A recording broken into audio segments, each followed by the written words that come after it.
Bismillahirrahmanirrahim. Halaman 31, bab nomor 25. Nyantai sambil minum, sambil makan. Bismillahirrahmanirrahim. Halaman 31, fasal nomor 25. Sambil makan, sambil minum, gak apa-apa. Islamu Hamzata wa Umar. Islamnya Sayyidina Hamzah dan Sayyidina Umar. Bismillahirrahmanirrahim. Fi sanatil khamisah, di tahun kelima kenabian, aslama rajulani, masuk Islam dua orang, dua lelaki, min kibari Quraisyin, dari pembesar-pembesar kaum Quraisy. Masyhurani, yang terkenal bil quwati, dengan kekuatan, kegagahan, wasyaja'ati, dan keberanian. Wahuma, dua orang ini adalah Hamzah ammun Nabi, Hamzah pamannya Nabi SAW, wa Umar bin Khattab, dan Umar bin Khattab, tsanil khulafa'ir rasyidin, yang nomor 2.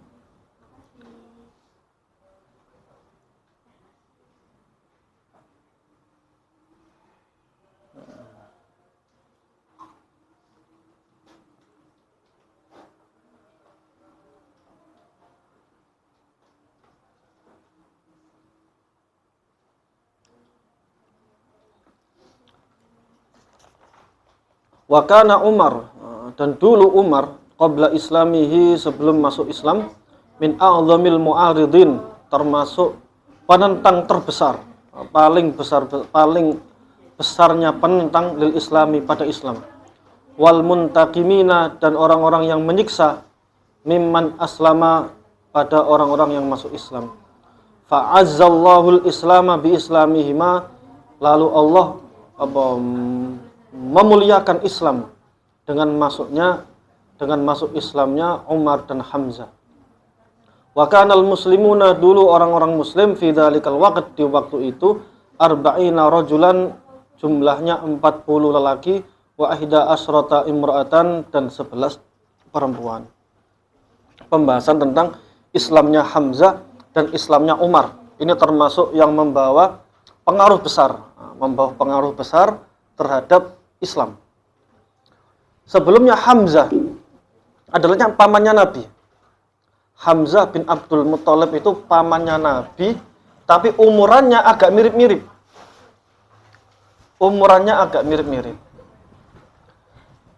Kanjeng Nabi dan Hamzah itu meskipun pamannya Kanjeng Nabi, tapi umurnya tidak jauh beda. Bahkan menyusu sama ibu yang sama. Kalau nggak salah Suwaibah, kalau nggak salah. Jadi Kanjeng Nabi itu hubungannya sama Hamzah, ponakan paman, bisa juga saudara sepersusu. Hamzah masuk Islam itu gara-gara menyaksikan Kanjeng Nabi disakiti dengan keterlaluan. Ini di kitab ini dijelaskan, di kitab Nurul Yakinnya, itu bahwa ketika Hamzah, kemarin kita bahas bahwasanya Kanjeng Nabi itu mengalami persekusi, mengalami hinaan, cacian, bahkan sampai main fisik. Kanjeng Nabi pernah ketika sholat di depan Ka'bah pernah ditaburi kotoran di leher beliau, di kepala beliau, dan di punggung beliau. Akhirnya Sayyidah Fatimah nangis-nangis membersihkan kotoran yang ada di atas punggung, leher, dan kepala mulianya Kanjeng Nabi. Sayyidah Fatimah nangis-nangis. Begitu pula kita juga menceritakan bahwasanya Uqbah bin Abi Mu'aid, atau dalam satu riwayat juga Abu Jahal, itu pernah mendekati Kanjeng Nabi ketika Kanjeng Nabi sholat di samping Ka'bah, itu melilitkan selendang di lehernya Kanjeng Nabi, dicekik sampai Kanjeng Nabi kelihatan memerah, saking luar biasanya. Lalu Abu Bakar menolongnya, membantunya. Kanjeng Nabi sama sekali tidak merespon. Puncak kejadiannya adalah ketika Abu Jahal melihat Kanjeng Nabi demikian. Abu Jahal sudah mulai main fisik ya sama Kanjeng Nabi. Abu Jahal ternyata main fisiknya sudah keterlaluan. dalam suatu riwayat Kanjeng Nabi pernah disakiti oleh Abu Jahal, dicaci maki dengan cacian yang sangat luar biasa, tapi tidak diriwayatkan. Nah, sekali lagi cacian kepada Kanjeng Nabi sengaja oleh para ulama tidak diriwayatkan. Nah, yang penting caciannya sangat luar biasa. Di riwayat lain tidak hanya dicaci, tapi Kanjeng Nabi dipukul sampai mukanya memerah. Bahkan dalam riwayat lain Kanjeng Nabi dipukuli Abu Jahal sampai mimisan. Ada yang riwayat lain mengatakan Syajja Abu Jahal itu telah memukuli Kanjeng Nabi sampai robek kulitnya Kanjeng Nabi dan berdarah. Jadi riwayatnya yang jelas yang pertama Kanjeng Nabi dicaci maki dengan cacian yang sangat luar biasa. Riwayat lain Kanjeng Nabi dipukul main tangan Abu Jahal sampai mukanya merah, mukanya Kanjeng Nabi merah, memar merah.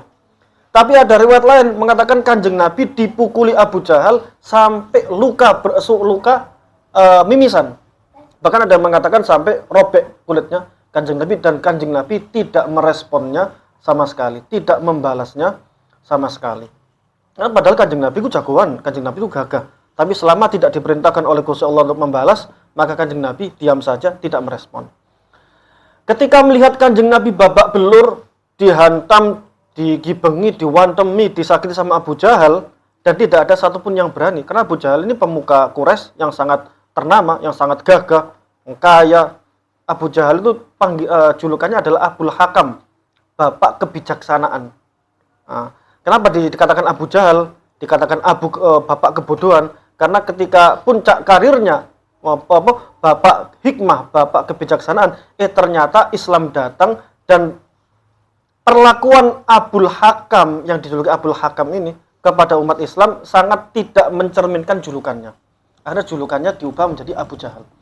Ketika Kanjeng Nabi diantemi, disiksa sedemikian rupa sampai darah bercucuran, bahkan sampai terluka robek, tidak ada satupun yang membelanya, tidak ada satupun yang menolongnya. Hingga ada salah satu budak perempuan teriak-teriak keliling Mekah, Muhammad dipukuli, tidak ada yang membelanya, tidak ada yang menolongnya, tidak ada satupun yang menggubris karena mereka takut semua kepada Abu Jahal. Tiba-tiba ada Sayyidina Hamzah bin Abdul Muthalib, pamannya Kanjeng Nabi, belum masuk Islam. Itu terkenal gagah. Jadi yang paling gagah, paling jago di Mekah itu ada dua sih. Umar sama Hamzah. Itu paling gagah. Hamzah diceritakan posturnya saking gede dukure, ketika wafat pakaiannya nggak ada yang muat. Saking gede. Terus julukannya Hamzah kan julukannya kalau sudah masuk Islam, julukannya Asadullah, singanya Gusti Allah. Itu bahkan ada riwayat mengatakan kenapa dijuluki singa? Singanya Allah. Kalau menurut versi kan karena selalu menang, karena perjuangannya luar biasa. Tapi sebelumnya, ketika sebelum Islam, itu Hamzah memang terkenal jagoan. Terkenal bahasanya Soyadul Usud, pemburu singa. Jadi kalau orang-orang itu memburu kijang, kalau Hamzah enggak, pergi ke hutan nyari singa. Singa kalau kepegang, langsung dia gendong. Dia gendong. Saking gede nih. Tingginya di atas 2 meter yang jelas. Kalau Kanjeng Nabi tingginya sedang untuk ukuran orang Arab, yakni 190 cm. Kalau ukuran orang Arab sedang. Tapi kalau orang semisal kayak Hamzah, Umar itu di atas 2 meter semuanya.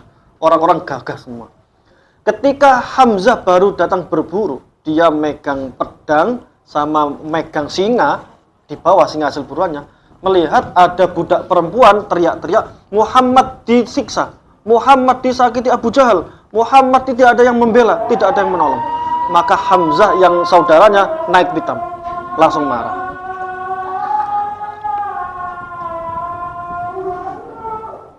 Allahu Akbar, Allahu Akbar.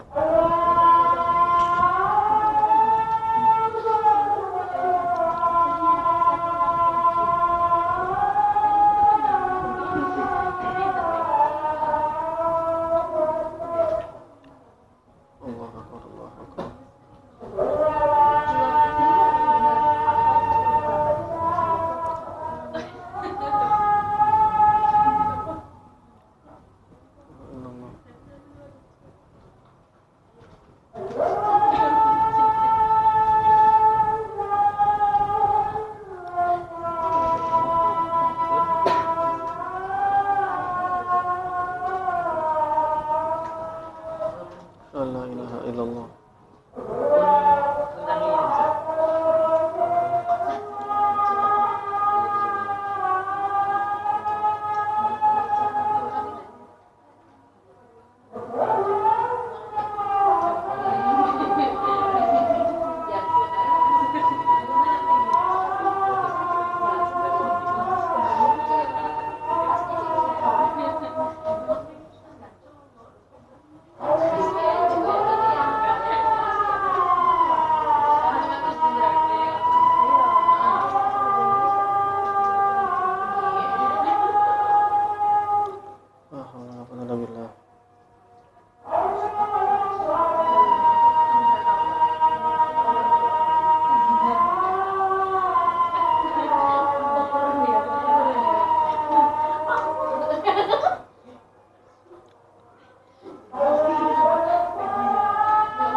La ilaha illallah Muhammadur Rasulullah sallallahu alaihi wasallam rabbah ridha salat qaimah hadi sayyidina Muhammadin wasilatan wa syarafa wa darajatan wa basul maqam al mahmud alladhi wa tawina ka dukhulni wa rahmatan rabbika fil rabbil rahmaka kamar rasulullah wa sallallahu alaihi sayyidina Muhammadin alihi walhamdulillahi rabbil alamin.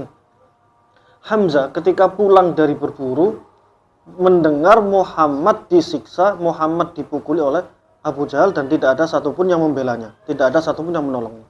Maka Hamzah sebagai pamannya Kanjeng Nabi, sebagai saudara sepersusuannya Kanjeng Nabi langsung naik pitam. Bukan karena keimanannya Hamzah, bukan. Karena Hamzah saat itu masih kafir, belum masuk Islam. Maka ketika mendengar hal tersebut, Hamzah langsung marah. Hamzah menyamperi budak perempuan tersebut menanyakan, siapa saksi Muhammad dipukuli? Aku, wallahi, demi Allah, aku yang menyaksikan langsung Muhammad dipukuli hingga dia berdarah, hingga dia kesakitan, tapi dia tidak melawan sama sekali dan tidak ada yang membela sama sekali. Maka satu juga Hamzah langsung berdiri, langsung mengarahkan tujuannya ke rumahnya Abu Jahal.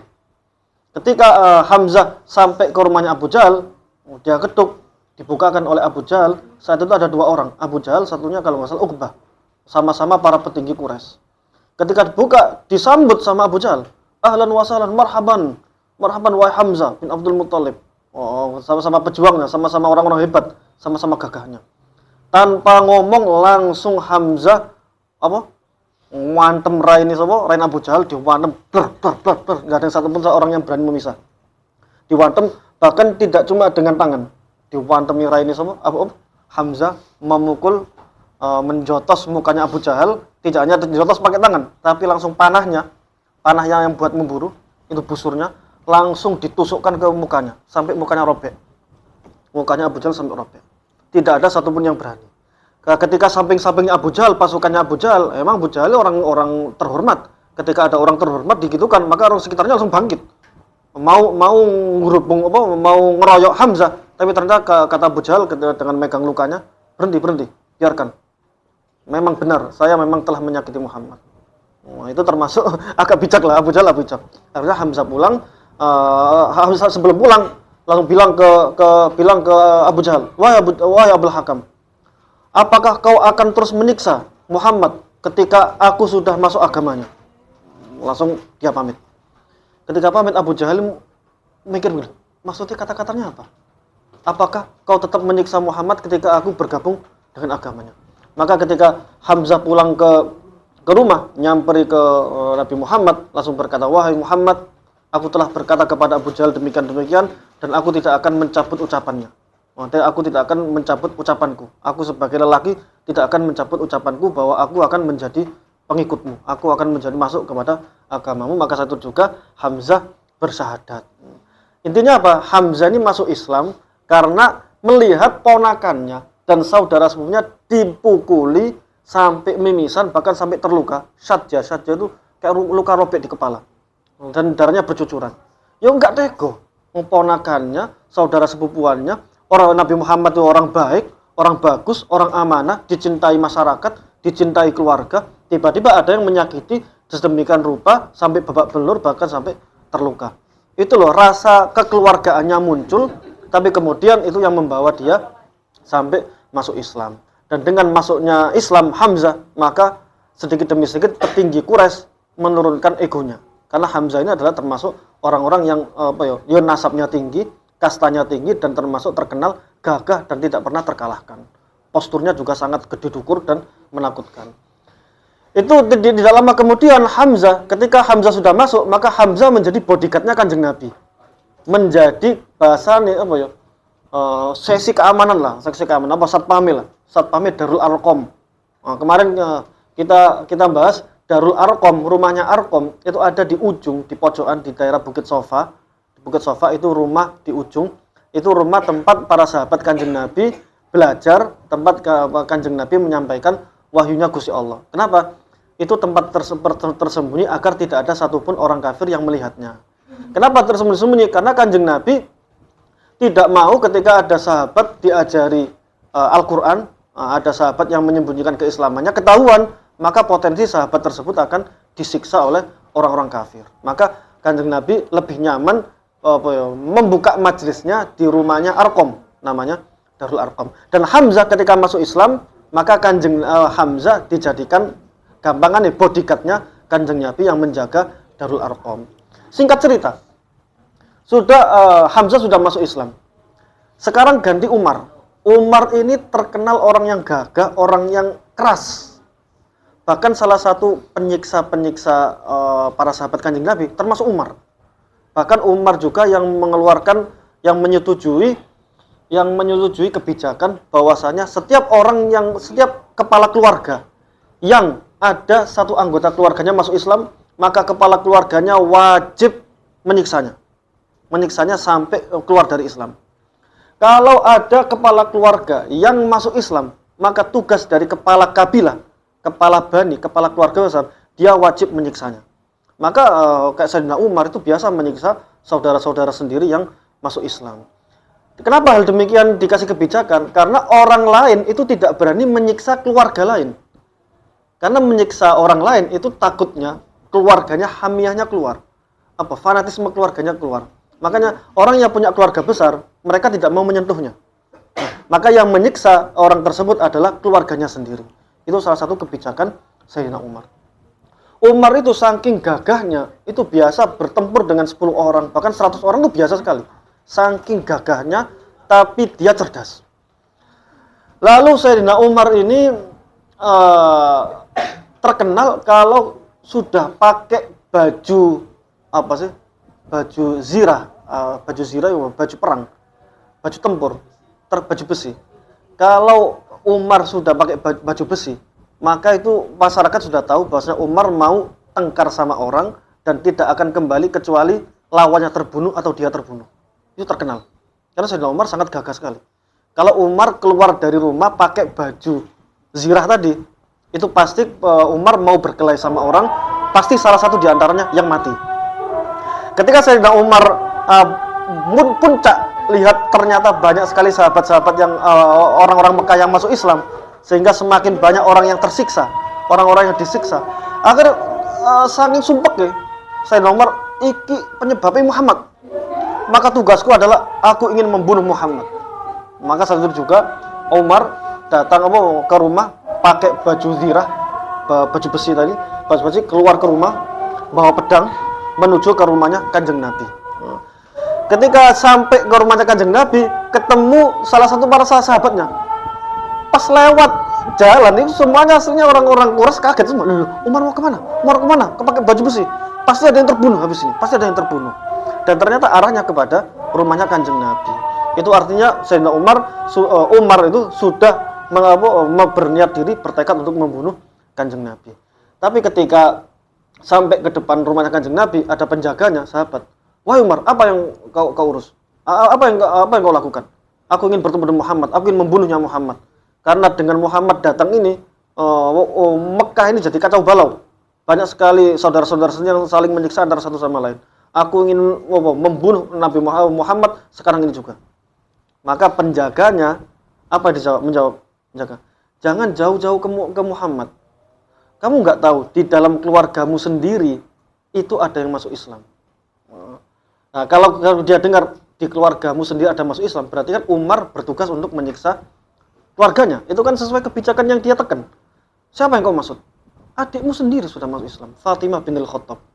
Maka saya langsung membelokkan badan, tidak jadi ke rumahnya Kanjeng Nabi, langsung pulang ke rumah, mendobrak rumahnya Fatimah bintul Khattab, adik perempuannya Sayyidina Umar. Ketika saat itu juga Fatimah itu bersama suaminya yang bernama Sa'id bin Zaid, kalau nggak salah Sa'id bin Zaid. Itu berdua lagi membaca Al-Quran, ditemani dengan Khabbab bin Aras. Pernah dengan Khabbab bin Aras ya? Itu sing apa? Yang disetrika Manas. Itu Khabbab bin Aras itu termasuk orang yang ahli agama. Artinya dia juga masuk ke rumah-rumah face to face mendakwakan agama. Khabbab bin Aras itu posisinya ada di rumah adiknya Sayyidina Umar, Fatimah bintul Khattab, mengajarkan Al-Quran kepada Fatimah dan suaminya. Maka ketika ada suara dek dek dek dek, ada orang yang mendekati rumah, ya ketahuan kalau itu Umar. Karena Umar awalnya gede dukur, cara jalannya juga dengar dek dek dek dek. Wah, Umar. Langsung Khabbab ini suruh masuk ke kamar, disembunyikan. Maka ketika Umar kakak ngomong dikunci, langsung didobrak pintunya, masuk, ketahuan adiknya Fatimah dan suaminya teman-teman Sa'id. Kata Umar, wahai adikku, saya tadi mendengar beberapa kalam. Apa itu? Enggak apa-apa, kata Fatimah langsung. Enggak apa-apa. Apa yang kau sembunyikan? Apa? Mana?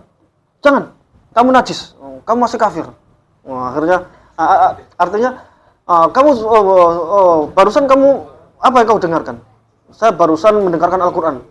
Mana? Saya pengen membaca Al-Qur'an. Enggak boleh. Kamu najis. Artinya najis itu kamu tuh masih musyrik, masih kafir, jangan megang Al-Qur'an. Ada dua riwayat, ada mengatakan Sayyidina Umar saking penasaran nih, enggak, awalnya tersinggung. Dikatakan, kamu najis, kamu jangan sampai menyentuh kalam-kalam Al-Qur'an. Maka Sayyidina Umar saking emosinya, Fatimah adiknya tuh langsung ditampar, sampai jatuh ke lantai, bercucuran darah. Suaminya, berarti adik iparnya, Sa'id, langsung nolong Fatimah. Sa'id juga dikampleng, jatuh sampai berdarah. Maka ketika itu hatinya tersentuh. Ini agama apa ya? Kok bisa-bisanya adik saya bisa menjaga hal tersebut dari gak udiblas karo aku. Bahkan sampai jatuh berdarah pun juga dia nggak takut sama aku. Terus dia jiwa-jiwa kakaknya muncul juga. Ya Allah, ingin bahasa, kok bisa, astaga, itu adikku, adik perempuan, kok bisa saya pukul? Akhirnya menurunkan egonya. Wahai adikku, apa sih yang ada di tanganmu? Ini adalah Al-Qur'an, jangan kau sentuh. Saya pengen nyentuh, bagaimana caranya? Maka ada satu riwayat mengatakan, kamu harus mandi dulu, baru kamu boleh menyentuhnya. Ada yang mengatakan, kamu jangan menyentuh, cukup saya bacakan. Nah, maka saya juga, saya dengar menurut riwayat yang terakhir, dibacakan oleh Fatimah tersebut. Dibacakan surat Toha. Toha, ma anzalna 'alaikal qur'ana litashqa illa tadhkiratan liman yakhsha tanzilan mimman khalaqal arda was samawatil ula ar-rahmanu 'alal 'arsy istawa lahu ma fis samawati wa ma fil ardi wa ma bainahuma wa ma tahta tsara. Itu dengan bacaan pelan, lembut. Ini jelas bukan kalam manusia. Toha. Apa artinya? Ma anzalna 'alaikal qur'ana litashqa.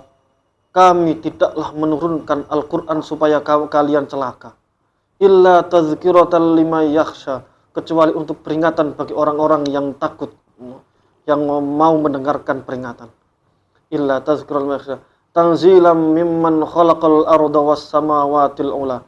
Diturunkan dari Tuhan yang menciptakan langit dan menciptakan bumi dan langit yang tinggi.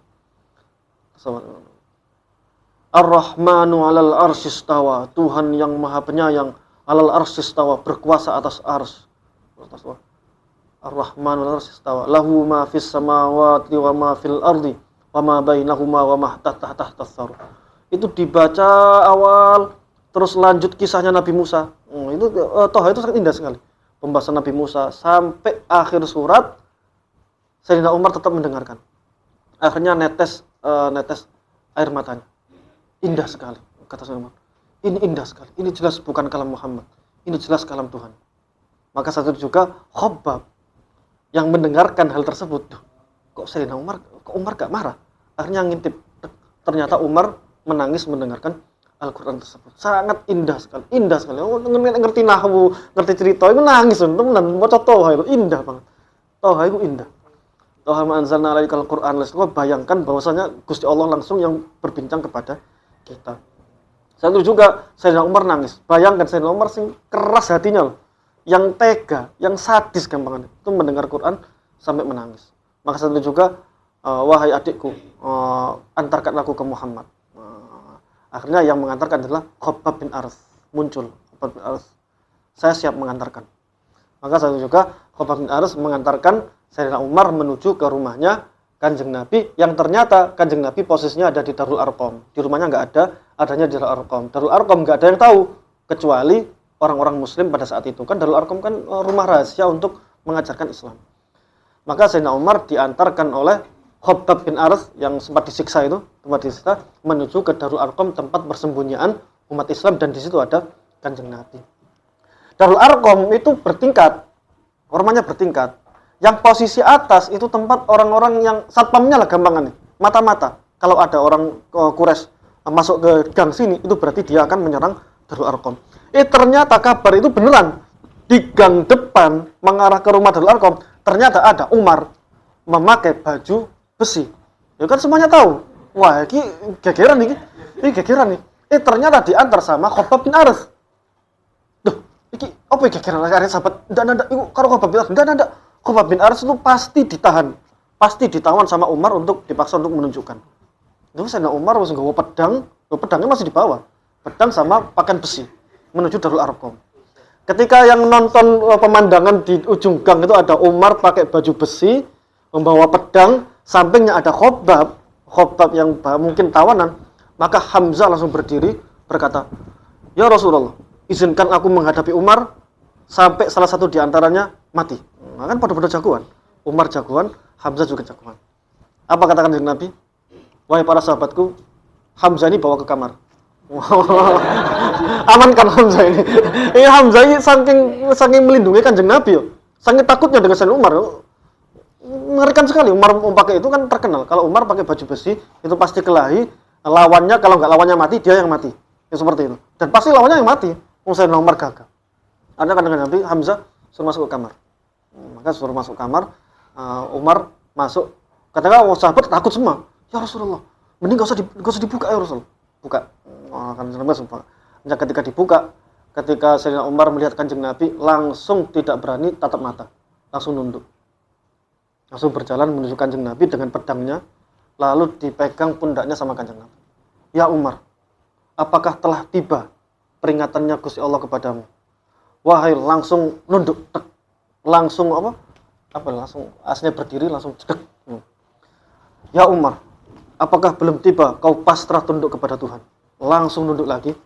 Yang ketiga, tek, sampai nunduk ke bawah.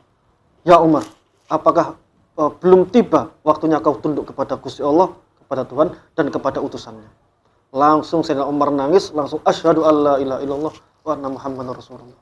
Langsung menjadi Islam. Apa pertanyaan pertama Sayyidina Umar?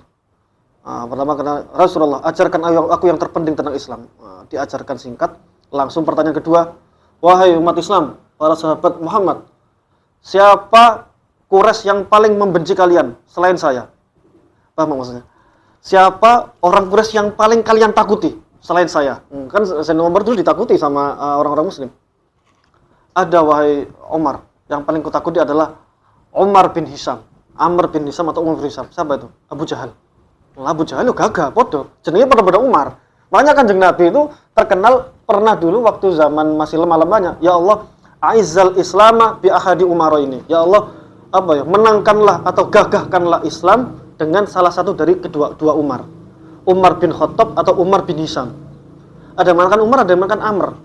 Umar atau Amr bin Hisham ini adalah Abu Jahal. Namanya Abul Hakam. Amr bin Hisham nama asli, julukannya Abul Hakam, bapak kebijaksanaan. Saking gagahnya, saking dihormati ini, saking kuatnya, saking memberani, dinamakan Abul Hakam. Tapi ternyata melawan Islam dan melakukan hal-hal yang tidak masuk akal, menyiksa saudara sendiri, menyiksa rakyat sendiri sampai sedemikian rupa, hingga julukan Abul Hakam dicabut menjadi Abu Jahal. Maka ketika sahabat-sahabat di sekitar Kanjeng Nabi nggak jamak. Kalau di sini dikatakan Umar ketika masuk Islam, itu Umar menjadi orang ke-40. Jadi Kanjeng Nabi dakwah 5 tahun, itu nggak punya pengikut kecuali 40 laki-laki, 11 perempuan. Sayyidina Umar menjadi orang ke-40-nya. Maka ketika itu, siapa yang paling kau benci, yang paling kau takuti selain aku? Kata para sahabat Nabi, yang paling kami takuti dan paling mengancam kami adalah Abu Jahal. Oke, kata Umar, langsung keluar rumah. Kabeh wong lha apa iku Umar? Akhirnya Umar itu ternyata langsung nyamperi ke rumahnya Abu Jahal. Dok. Ketika dibuka, Abu Jahal, "Wahai Abu Jahal, asyhadu alla ilaha illallah wa asyhadu anna Muhammadar Rasulullah." Aku berislam. Maka Abu Jahal langsung dobrak pintunya, nutup pintunya, "Tabban lak." Bahasa ini Surabaya, "Gatelion." Tabban lak, gatelion. Akhirnya pulang lagi, berkata, "Siapa lagi yang kau takuti?" Ya nggak ada lagi. Hamzah wis masuk, Umar juga wis masuk. Akhirnya siapa yang orang terpenting dalam Quraisy yang sangat menyakiti umat Islam? Ada menyebutkan satu nama, dia tidak menyiksa secara fisik, tapi dia itu kayak buzzer yang suka menfitnah umat Islam dan disebarkan kemana-mana. Buzzer. Maka satu juga dia nyamperi si buzzer tersebut, dia katakan asyhadu alla ilaha illallah wa anna muhammadur rasulullah. Maka si buzzer langsung berkata, Umar telah masuk Islam, Umar telah masuk Islam. Umar kundel. Satu juga sampai dalam kitab disebutkan memohon-mohon ke Kanjeng Nabi, ya Rasulullah, enggak usah takut salat di tempat Ka'bah lagi. Ajak seluruh sahabat. Enggak usah sembunyi ke Darul Arqam. Maju semuanya, saya yang menjaga. Sayyidina Umar. Bahkan Sayyidina Umar sendiri yang menyontohkan berdiri di depan Ka'bah, langsung ngomong asyhadu alla ilaha illallah wa anna muhammadur rasulullah. Sapa sing wani karo aku? Akhirnya Umar sempat dikerubung atau dikeroyok sama orang banyak, diantem siji. Ketika Sayyidina Umar merasa agak kewalahan saking banyak yang ngeroyok, maka Sayyidina Umar langsung mengincar kepala suku nih. Sing ngantemi sing kepala suku sapa langsung dicemekal cep diduwe-duwe tek dipantemi pang. Kon ngantemi aku ngantemi kepala sukumu. Ayo akhirnya kepala suku berhenti. Iki saking cerdasnya Umar. Ketika dikerubung wong akeh, digoleki pimpinane ndi? Pimpinan ini langsung disamperi, dimantemi, tir. Bahkan dikatakan sampai matanya hampir buta lah, saking dimantemi oleh Sayyidina Umar. Maka saking medine kepala suku mengatakan berhenti. Itu berkali-kali, gak cuma sehari, sekali dua kali. Sayyidina Umar emang jago gulat. Itu saking heroiknya terhadap Islam. Maka semenjak Hamzah dan Umar ini masuk, maka ibaratnya bodyguard Kanjeng Nabi bertambah lagi. Wallahu ta'ala alam bissawab. Kalau kita ke Temboro yang kemarin ya, ke Temboro, itu pedangnya Sayyidina Ali aja berapa kilo? 12 kilo atau berapa kilo? Sama sing wingi? Ilyas, ingat enggak? Pedangnya Sayyidina Ali loh. 8 kilo kalau nggak salah. Atau 12 kilo. Itu pedangnya tok. Saking gedene apa maneh pedangnya Hamzah, apa maneh pedangnya Sayyidina Umar. Semakin kuat semakin besar pedangnya. Sayyidina Ali juga gagah, Sayyidina Ali. Jadi modelnya apa ya? Kanjeng Nabi ketika mau bertempur dengan orang-orang kafir, itu tradisi orang-orang dahulu ketika perang, itu biasanya kan duel face to face dulu, one by one. Nah, bahasa duel one by one. Sebelum memulai pertempuran, maka duel antara jagoan sana sama jagoan sini. Kanjeng Nabi biasanya kalau ngutus jagoan umat Islam adalah ponakannya sendiri atau menantunya sendiri, yakni Sayyidina Ali. Sayyidina Ali disuruh bertempur one by one sebelum pertempuran, dan Sayyidina Ali mesti menang. Artinya Rasulullah menunjuk Sayyidina Ali bukan karena murni nepotisme, karena ini menantuku, akhirnya tak dadekno panglima, yoga. Dan malah justru itu loh, one by one itu kan berarti kan berpotensi mati duluan. Berpotensi mati duluan sebelum berperang, sebelum bertempur. Malah Sayyidina Ali didepankan, diajukan menjadi orang yang one by one. Memang Bani Hashim itu adalah bani yang paling gagah, yang paling mulia.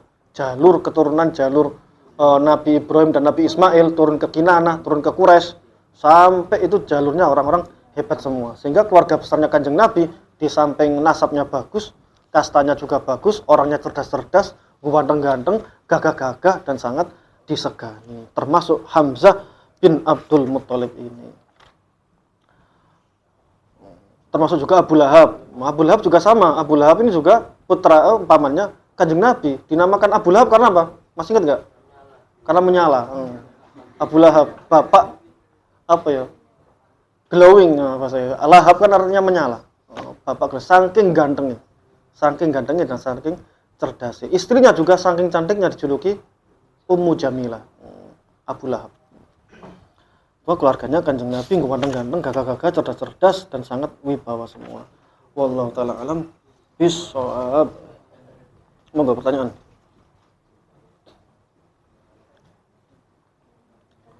Ada waktu 8 menit lah. Monggo. Ada pertanyaan? Iya.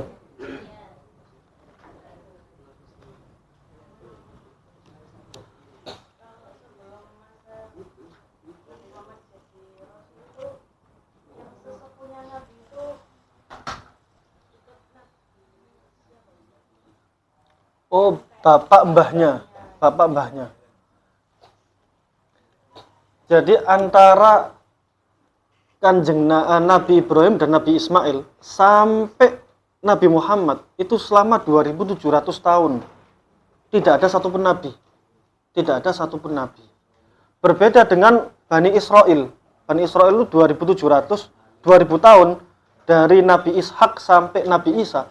Itu sampai 75.000 nabi. Bahkan ratusan rasul.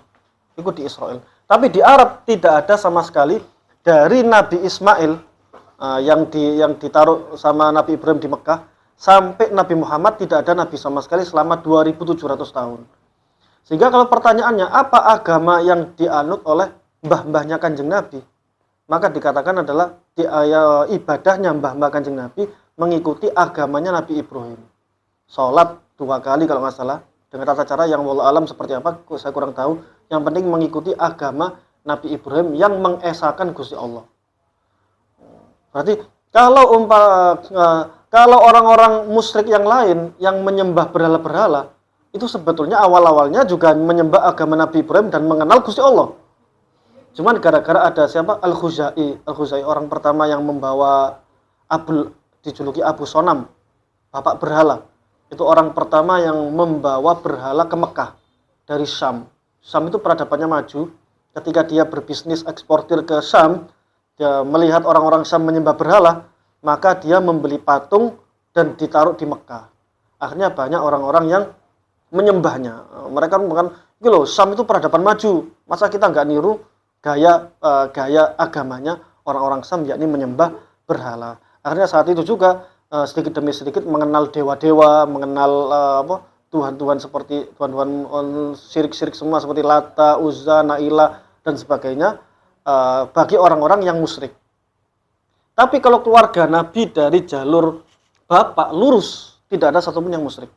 Semuanya punya naluri mengikuti mbah-mbahnya sampai Nabi Ismail dan Nabi Ibrahim. Tidak ada satupun yang musyrik. Nah, jadi kayak Kanjeng Nabi dari kecil itu punya naluri lihat berhala itu sumpek, resah. Sumpek itu punya naluri. Bapak-bapaknya juga sama. Jadi mengikuti Nabi Ibrahim. Itu yang pertama. Berarti kalau ditanya agamanya apa? Mengikuti tradisi atau cara ibadahnya Nabi Ibrahim. Cuman kalaupun ada yang keliru, mereka sebetulnya dimaafkan. Kenapa? Karena kata para ulama, antara Nabi Ismail sampai Nabi Ibrahim sampai Nabi Muhammad ribuan tahun itu dianggap terputus dari koneksi Nabi. Dan ini dinamakan Ahlul Fatrah. Ahlul Fatrah itu orang-orang manusia yang hidup tidak ada Nabi dan tidak ada Rasul. Itu dinamakan Ahlul Fatrah. Ahlul Fatrah. Dan Ahlul Fatrah itu kata para ulama itu masuk surga semuanya. Makanya dalam ayat wa ma kunna mu'adzibina hatta nab'atsa rasula. Kata Gusti Allah, aku tidak akan menyiksa pada seorang hamba kecuali saya telah mengutus seorang rasul. Nah, kita juga sudah diutus Kanjeng Nabi karena Kanjeng Nabi sudah menjadi rasul sampai hari kiamat. Kalau Nabi Ismail sampai Nabi Muhammad ini ribuan tahun sempat tidak ada vakum dari Nabi dan Rasul. Sehingga bapak dan ibunya Nabi, mbah-mbahnya Kanjeng Nabi dikatakan masuk neraka, ya tidak bisa. Karena mereka pertama mengikuti agamanya Nabi Ibrahim, yang kedua mereka hidup pada zaman Fatrah. Yang di situ kata para ulama masuk surga semuanya. Nah, jadi kalau ada Wahabi yang kurang kerjaan mengatakan bapak ibunya Kanjeng Nabi masuk neraka, itu pertama su'ul adab. Memang ada hadis mengatakan bapakku dan bapakmu masuk neraka, memang ada. Cuman banyak pentakwilnya, pentafsirannya juga banyak. Karena kata para ulama Ahlul Fatrah itu hadisnya juga sahih, sangat kuat sekali. Bahwa Ahlul Fatrah yang tidak menjumpai Nabi dan Rasul itu semuanya masuk surga. Jadi bapak dan ibunya Kanjeng Nabi masuk surga. Aslinya enggak sopan bahas tentang bapak ibunya Kanjeng Nabi di surga apa di neraka, enggak sopan sekali. Orang-orang Wahabi, Salafi itu kadang kurang sopan bahas itu. Maksudnya apa? Manfaatnya kita bahas itu tuh apa? Lebih khusyuk dalam ibadah ya enggak. Maksud apa? Pengaruhnya tuh apa? Enggak ada pengaruhnya sama sekali. Mending gak usah dibahas. Mending gak usah. Itu malah terus dibahas terus bahwasanya bapak ibunya Kanjeng Nabi ada di neraka itu sering dibahas. Makanya Pak, ya akhirnya banyak sekali kitab-kitab yang menjelaskan tentang bahwasanya bapak dan ibunya Kanjeng Nabi masuk surga karena jalur Ahlul Fatrah.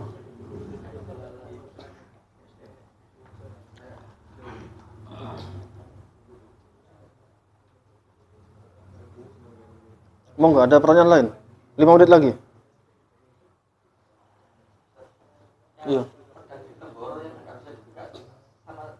kali yang gini loh, sampai harus di apa gini itu panjangnya itu banyak. Kalau nggak salah Ja'far bin Abi Thalib. Makanya Ja'far bin Abi Thalib berarti sepupunya Kanjeng Nabi, jenderal perang juga. Emang sekali lagi Bani Hashim memang iki emang orang-orang hebat semua emang. Ini Kanjeng Nabi hebat yo sangat maklum sekali yang lahir dari Bani Hashim. Pedang itu kan 8 kilo. Kita megang Paling panjang iya. Kita gini enggak nyampe. Kita buka enggak nyampe. Kudu butuh tangan yang panjang. Kita ngangkat dua tangan enggak kuat, 12 kilo. Pedang itu. Cara kita perang bawa pedang 12 kilo, bawa balik nang awak dhewe. Atau malah ini enggak kuat kena sikile dhewe. Itu malah gitu permainan sangat kuat sekali.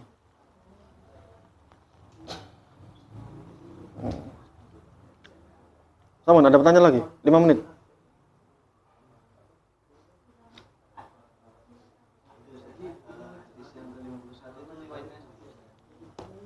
Hadis ke?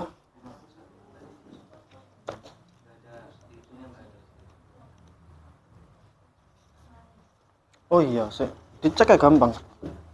Ada aplikasi Al-Bahis Al-Hadisi.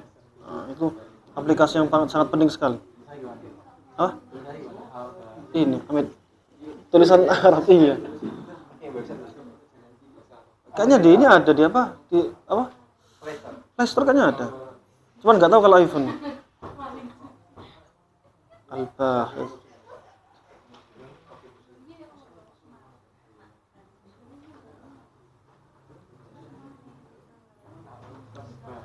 Al-Bahis Al-Hadisi. Al-Bahis Al-Hadisi. Itu enak, tinggal masukin kata-katanya langsung masuk.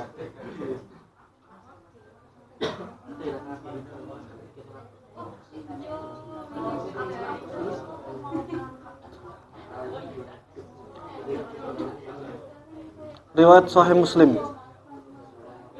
Riwayat Sahih Muslim. Imam Muslim. Jelas sahih.